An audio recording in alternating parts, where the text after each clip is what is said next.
Good morning students.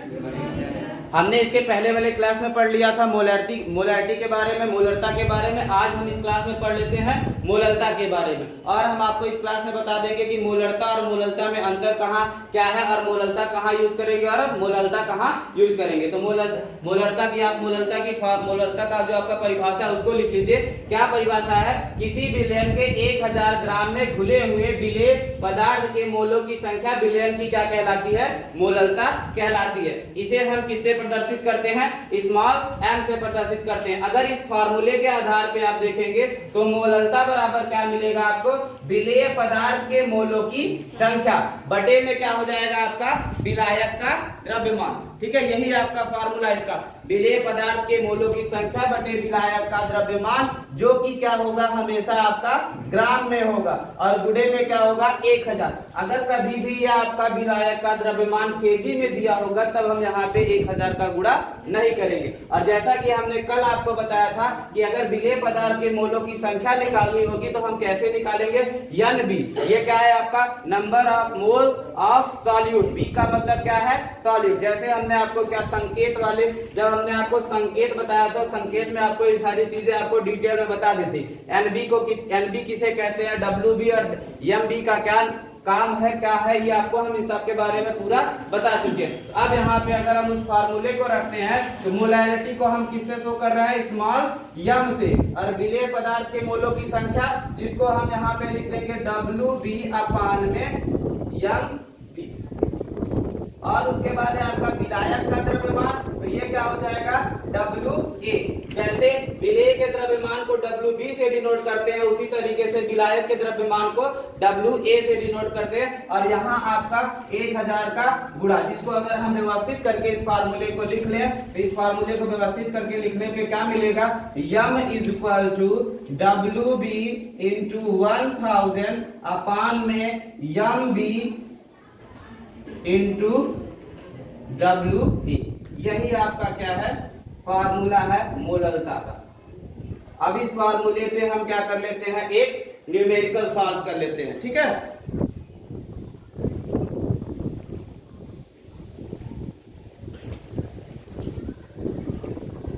अगर इसमें आपको कुछ ना समझ में आ रहा तो लिख लीजिएगा।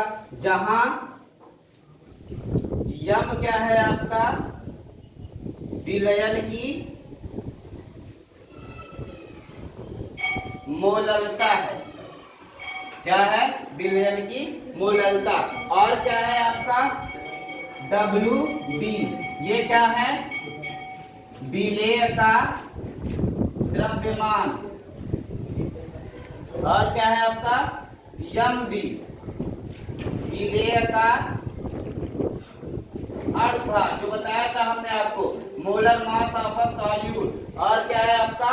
WA, जिसको हम यहाँ पे लिख देते हैं विलायक का द्रव्यमान। याद है? क्लियर है? नोट कर लीजिए।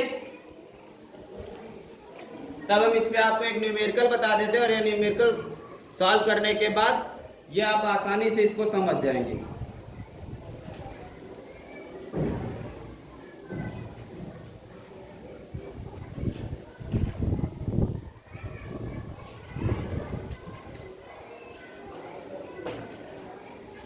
नोट कर लिया?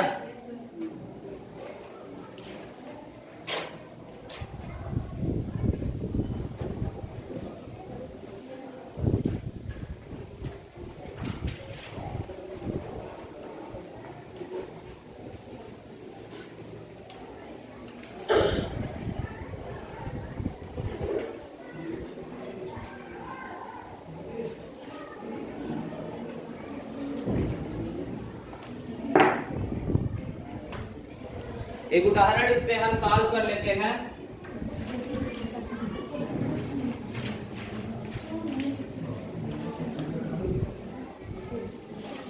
दिया है, देखिए 500 ग्राम जल में, 500 ग्राम जल में 4 ग्राम NaOH सोडियम हाइड्रोक्साइड NaOH घुला हो तो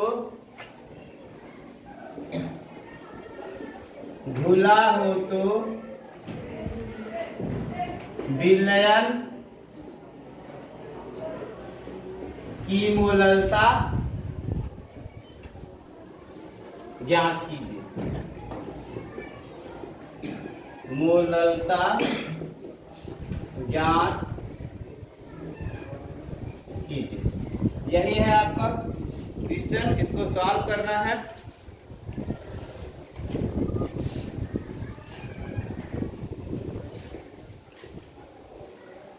देखिए पहले क्या क्या दिया है हम उसको नोट कर लेते हैं। जैसे कि हमने अभी बताया था, यहाँ आपको पहला अगर पॉइंट देख रहे हैं तो हमें क्या दिया हुआ है, WA कितना दिया हुआ है, 500 ग्राम। ये आपका विलायक ही तो है ना, 500 ग्राम, ठीक है। और उसी तरीके से हमको क्या दिया हुआ है, WB विलेय का द्रव्यमान कितना दिया हुआ है आपका, 4 ग्राम दिया हुआ है। अब हम निकाल लेते हैं, हमें क्या चाहिए और MB चाहिए। तो MB कैसे निकलेगा, सोडियम हाइड्रोक्साइड विलेय का क्या चाहिए आपको, अणुभार। तो यहाँ हम इसको सॉल्व कर लेते हैं, NaOH का अणुभार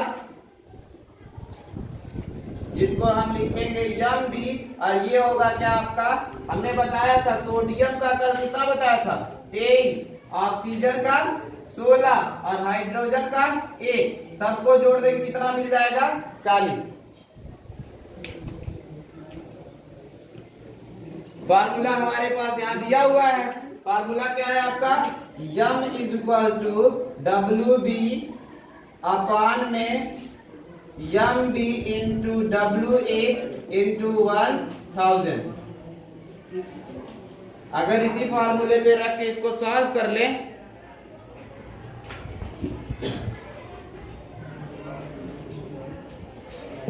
तो M = क्या हो जाएगा आपका, WB कितना है आपका 4 और MB कितना है आपका 40, और यहाँ आपका कितना है WA 500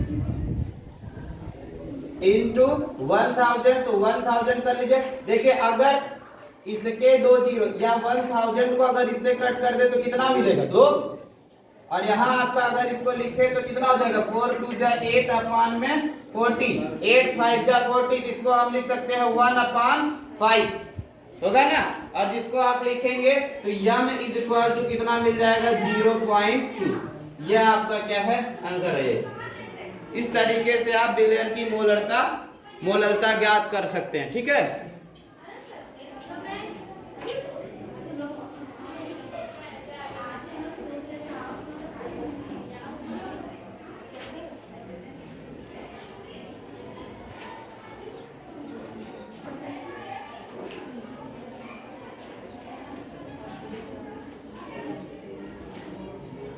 इक्वेशन दे दे, सॉल्व करेंगे इसे। समझ में आया क्वेश्चन, समझ में आया क्वेश्चन, कुछ करना नहीं है। अगर कुछ ना समझ में आए तो उसे पूछिए। NaOH का अणुभार निकालने के लिए क्या करेंगे हम, Na का ऑक्सीजन का और हाइड्रोजन का जो आपका परमाणु भार रहता है उसको हम क्या कर रहे हैं, यहाँ पे जोड़ दे रहे हैं। तो जोड़ने पे हमको कितना मिल रहा है, 40, और उसी को हम यहाँ पे लाके लिख दे रहे हैं। ये आप पढ़ेंगे, आपको केमिस्ट्री में पढ़ाया गया है आपको। अगर नहीं पढ़े तो इसको भी हम किसी वीडियो में पूरा कंप्लीट कर देंगे, ठीक है। कैसे हम अणुभार निकालते हैं किसी द्रव्य का, किसी पदार्थ का, ठीक है।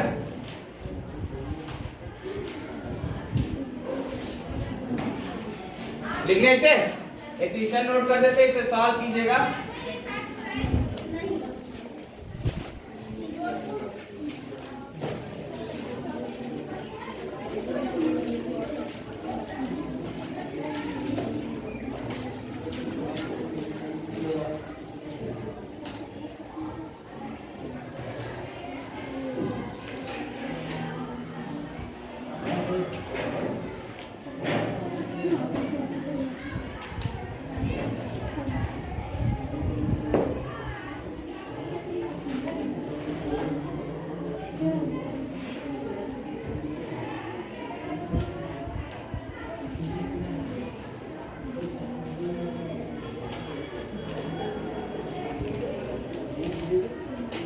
क्वेश्चन है 103.65 ग्राम HCl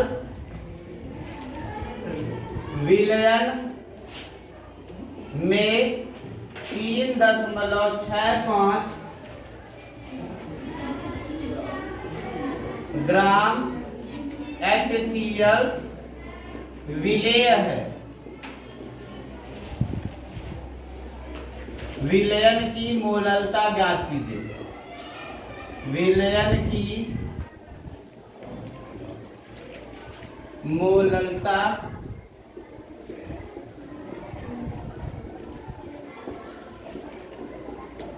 ज्ञात कीजिए।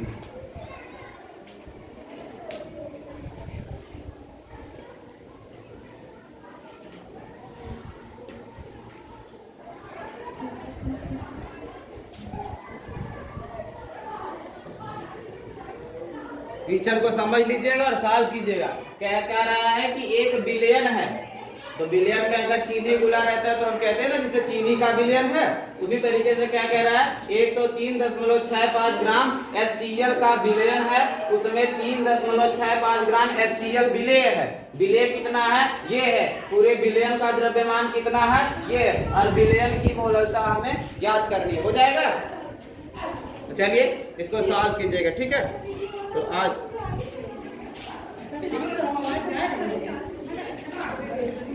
की वीडियो को यही समाप्त करते हैं। जय।